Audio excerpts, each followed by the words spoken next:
ishrah li sadri wa yassir li amri wahlul 'uqdatam min lisani yafqahu qawli.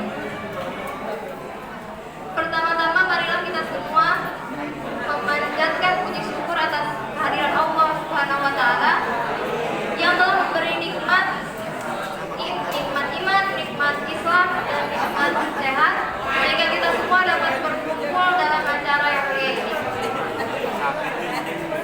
Kemudian salawat serta salam mudah-mudahan senantiasa mengalir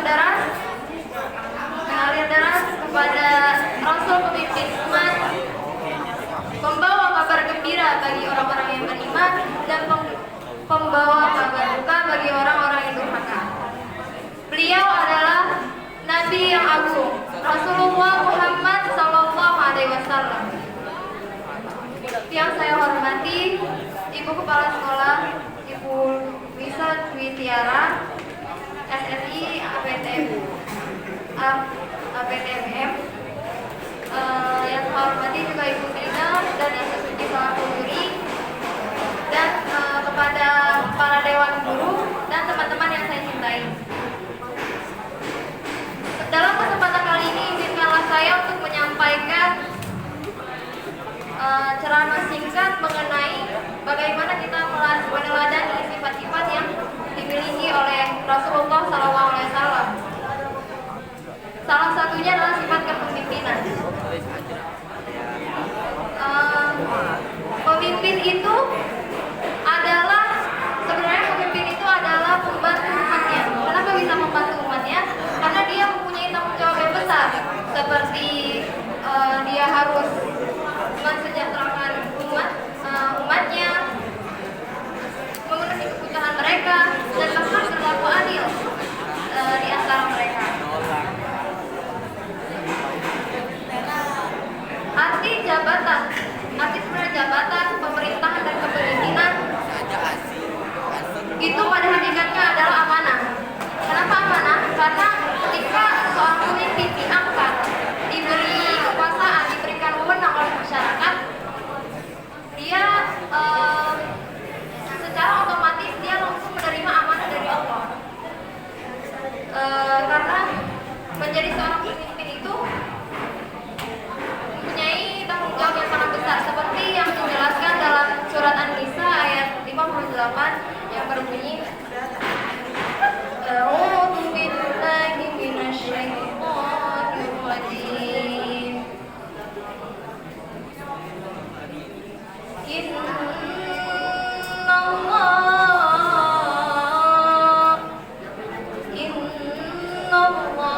ya'murukum an tu'addul amanati ila ahliha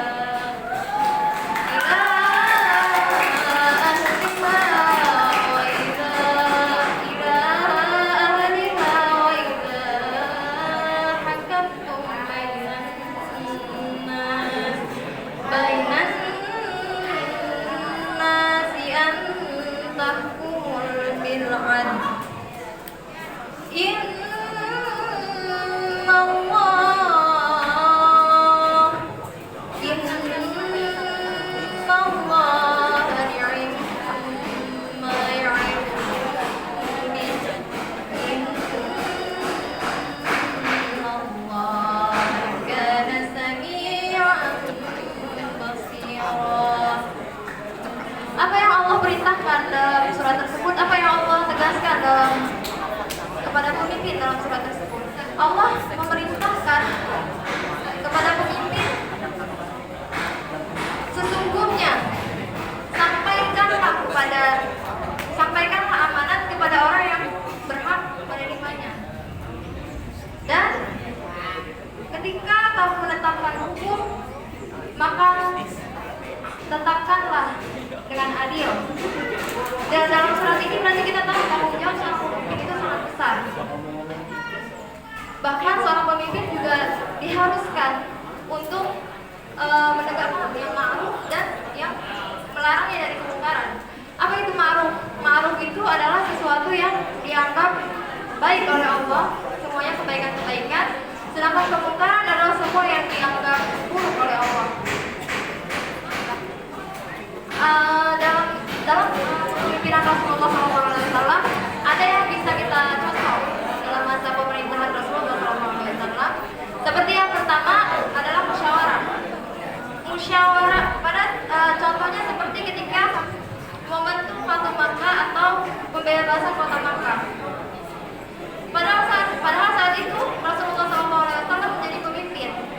Jadi beliau tidak menggunakan kekuasaannya itu untuk memutus segala sesuatu dengan secara sepihak.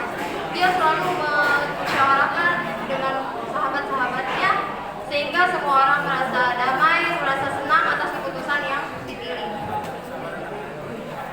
Lalu yang kedua adalah berakhlakul karimah. Akhlak Rasulullah yang sangat bisa dicontoh itu contohnya dalam peristiwa kota Taif. Di situ yang kita tahu umumnya adalah ketika seperti peristiwa Isra Mi'raj itu perjalanan Nabi dari Masjidil Haram sampai Masjidil Aqsa, lalu naik ke Sidratul Muntaha dan bisa melihat surga dan neraka. Tapi sebelum itu semua Rasulullah SAW sebelumnya melewati banyak ujian yang berat. Ya contohnya pada ketika peristiwa kota Taif. Ketika Rasulullah berjalan ke kota Taif untuk berdakwah, beliau tidak disambut dengan ahlan wa sahlan, dengan tolal badrul alaina, tapi beliau dilempar dengan batu, dilempar dengan kayu, bahkan dilempar dengan tulang unta. Lalu beliau bersembunyi di belakang bukit seraya mengadu kepada Allah. Ya Allah, kepadamu lah aku hanya mengadu, kepadamu lah aku hanya dapat mengadu,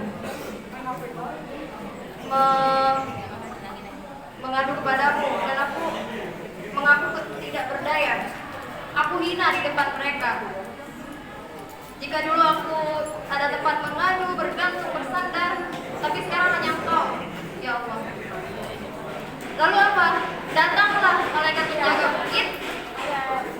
Lalu beliau mengatakan kepada Nabi Muhammad, wahai Muhammad, di kota Makkah ini ada 2 bukit yang besar. Tunjuklah salah satu yang paling besar, akan kucabut, kulempar kepada orang yang mengejekku dan melemparmu. Tapi apa kata Nabi Muhammad? Beliau mengatakan bahwa ya Allah, keluarkanlah dari tulang sulbi mereka anak cucu yang akan menyembahmu dan tidak akan mencukupkanmu dengan apapun. Lihat betapa Rasulullah mempunyai hati yang sangat lembut, akhlak yang sangat mulia, bahkan kasih sayang kepada umatnya. Dan yang ketiga yang bisa kita contoh dari Rasulullah adalah tidak mendahulukan kepentingan bersama. Rasulullah SAW sangat jauh dari kata egois. Bahkan ketika itu beliau selalu mendahulukan keluarganya, mendahulukan sahabatnya, dan bahkan sering memberi nasihat dan menyelesaikan masalah orang. Padahal pada saat itu Rasulullah SAW bahkan masih punya masalah yang memang belum selesai. Jadi itulah yang bisa kita contoh dari sifat-sifat Rasulullah SAW. Demikian ceramah singkat yang bisa saya sampaikan. Mohon maaf atas segala kekurangan dan kesalahan. Terima kasih atas perhatiannya.